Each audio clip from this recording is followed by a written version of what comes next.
Hello guys, welcome to online school. Today we see chapter 11. हम तो एक करी जाना संतो देखत जग Borana of 11th class Hindi. Watch the video from start to end. If you like the video then please like and share. आइए हम chapter 11 हम तो एक करी जानम संतो देखत जग बोराना का सॉल्यूशन कर लेते हैं। ठीक है, इसमें हम पहले क्वेश्चन आंसर डिस्कस कर लेते हैं।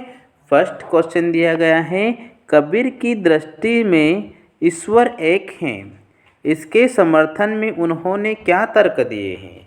कबीर की दृष्टि में ईश्वर एक हैं, इसके समर्थन में उन्होंने क्या तर्क दिए हैं। इसका आंसर देखते हैं। कबीर की दृष्टि में ईश्वर एक हैं, कबीर की दृष्टि में ईश्वर एक हैं, इसके समर्थन में उन्होंने निम्नलिखित तर्क दिए हैं। ठीक है, इनके समर्थन में उन्होंने निम्नलिखित तर्क दिए हैं। कबीर के अनुसार जिस प्रकार विश्व में एक ही वायु और जल है, कबीर के अनुसार जिस प्रकार विश्व में एक ही वायु और जल है, उसी प्रकार संपूर्ण संसार में एक ही परम ज्योति व्याप्त है। ठीक है, सभी मानव एक ही मिट्टी से अर्थात ब्रह्मा द्वारा निर्मित है। ठीक है, परमात्मा लकड़ी में अग्नि की तरह व्याप्त रहता है। ठीक है, परमात्मा लकड़ी में अग्नि की तरह व्याप्त रहता है। एक ही मिट्टी में सब बर्तन अर्थात सभी जीवों का निर्माण हुआ है। ठीक है, एक ही मिट्टी में सब बर्तन अथवा सभी जीवों का निर्माण हुआ है।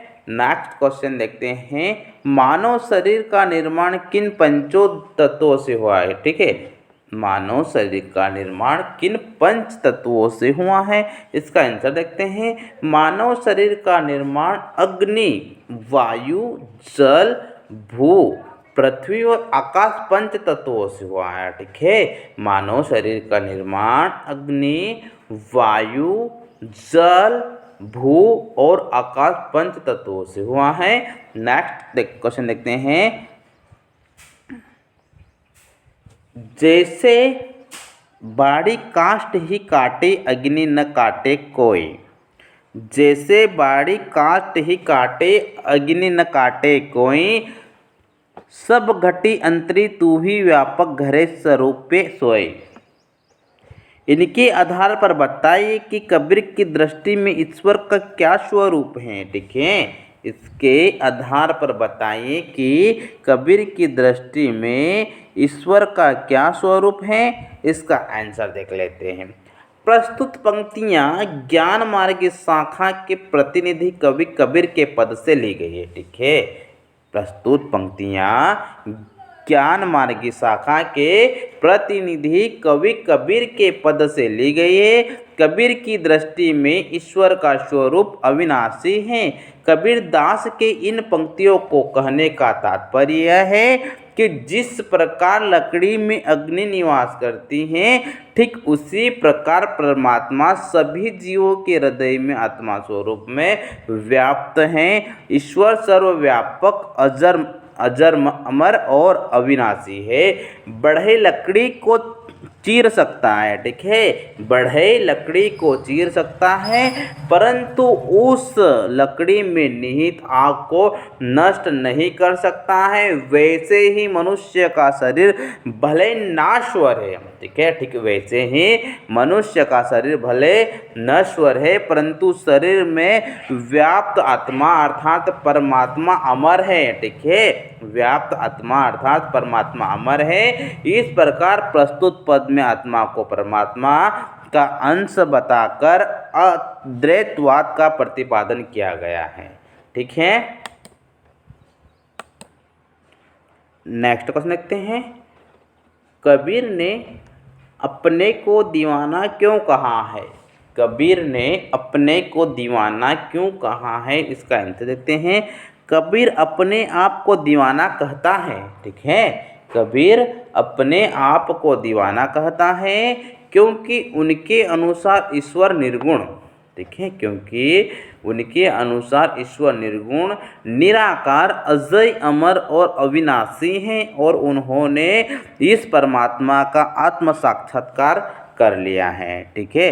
अब वे राग, द्वेष, अहंकार और मोह माया से दूर होकर निर्भय हो चुके हैं, अतः ईश्वर के सच्चे भक्त होने के कारण दीवाने हैं, ठीक है। कबीर अपने आप को दीवाना कहता है क्योंकि उनके अनुसार ईश्वर निर्गुण, निराकार, अजय, अमर और अविनाशी हैं और उन्होंने इस परमात्मा का आत्म साक्षात्कार कर लिया है। अब वे राग, द्वेष, अहंकार और मोह माया से दूर होकर निर्भय हो चुके हैं, अतः ईश्वर के सबसे सच्चे भक्त होने के कारण दीवाने हैं। नेक्स्ट क्वेश्चन देखते हैं, क्वेश्चन नंबर 5। कबीर ने ऐसा क्यों कहा है कि संसार बोरा गया है, ठीक है। कबीर ने ऐसा क्यों कहा है कि संसार बोरा गया है, इसका आंसर देते हैं। कबीरदास इस संसार को बोराया हुआ अर्थात पागलपन की स्थिति तक पहुंचाया बताते हैं, ठीक है। कबीरदास इस संसार को बोराया हुआ अर्थात पागलपन की स्थिति तक पहुंचाया हुआ बताते हैं।